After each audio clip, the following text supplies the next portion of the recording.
wanted to make love to you for my whole life. I'm sorry. Welcome to Miss Mojo Glow, and today we're counting down our picks for the top 10 shocking talk show walk-offs.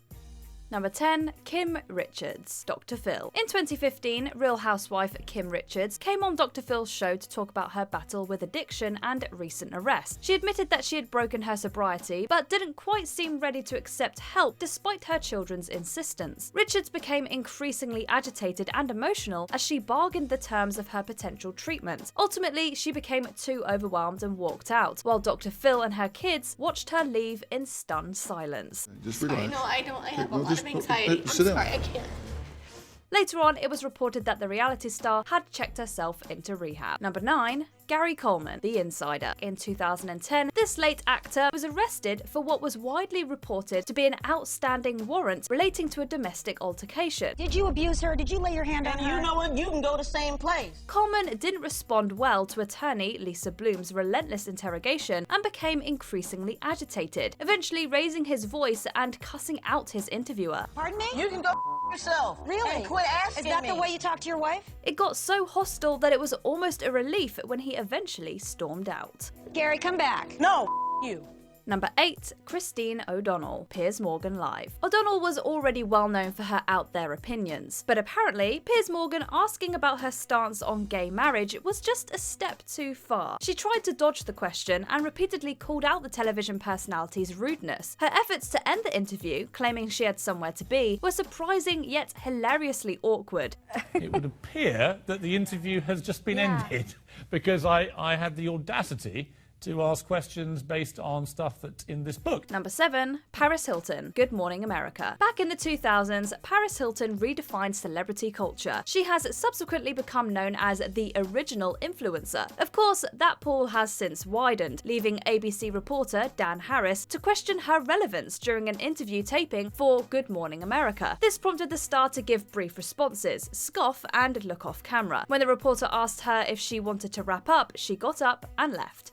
Well, I don't want all this being used. The most surprising part was when Hilton gracefully gave the reporter a second chance. After discussing the matter with her publicist, she returned with a well-crafted answer to his earlier question. Number 6, Kelsey Grammar, Piers Morgan Live. The typically unflappable Piers Morgan was astounded when he discovered that his interviewee had fled the building. We have no contact, no.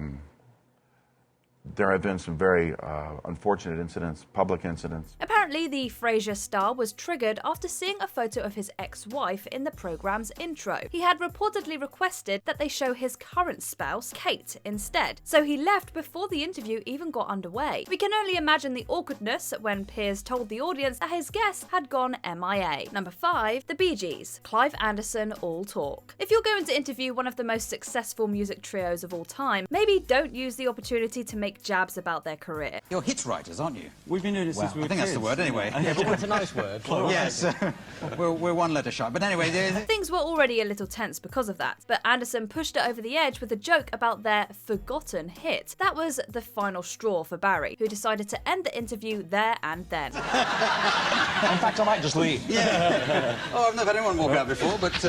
we are. Toss-up, pal. So anyway... everybody.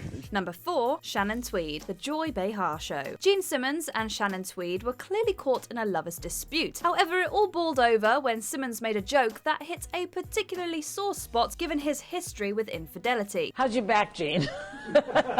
My back is good. My schmeckle not so much. That's very nice of you to joke about. It's a joke. Where are you going? What are you doing? Rude. She's so done rude. with you. Tweed removed her microphone and slowly made her way off the set. The craziest part is that Simmons then had the audacity to try and blame Behar for apparently setting him up. Good setup, Joyce.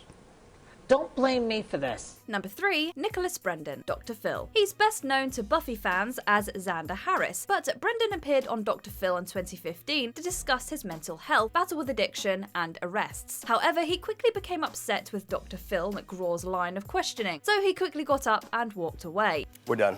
I'm not doing this. And, Thank you, though. Thank you. Is this open? I got a report last night. Good for you, Doc. He released a statement on Facebook afterwards, explaining that he wasn't willing to expose the darkest parts of himself on TV for the sake of ratings. Number 2, Prince. The View. Okay, we know. Prince was a colossal idol, and you couldn't be faulted for losing your cool in his presence, especially if his visit was a total surprise. Sherry Shepherd simply couldn't keep herself together while in such close proximity to the legend. Could you just say, Sherry, I love you? Thank you. Sherry, I loved you. He humoured her at first, but seemingly drew the line when she shared her saucy lifelong dream in front of the entire audience. You don't understand, Prince. I have wanted to make love to you for my whole life. I'm sorry. It all happened so fast that we could barely even fathom what had just happened before he disappeared. Number 1, Whoopi Goldberg and Joy Behar. The View. Disgraced political correspondent Bill O'Reilly held some controversial views on plans for a mosque to be built a couple of blocks away from Ground Zero. This sparked a heated discussion, with tensions running high, but then he said this. Muslims killed us on 9/11. Oh my God! At that point, co-hosts Whoopi Goldberg and Joy Behar decided that they'd heard enough and left the set. After O'Reilly offered some form of apology, they returned, and the conversation continued. You have written a book, and we're going to come back and talk about it, called Pinheads and Patriots. And at this point, it's very hard to see which you are.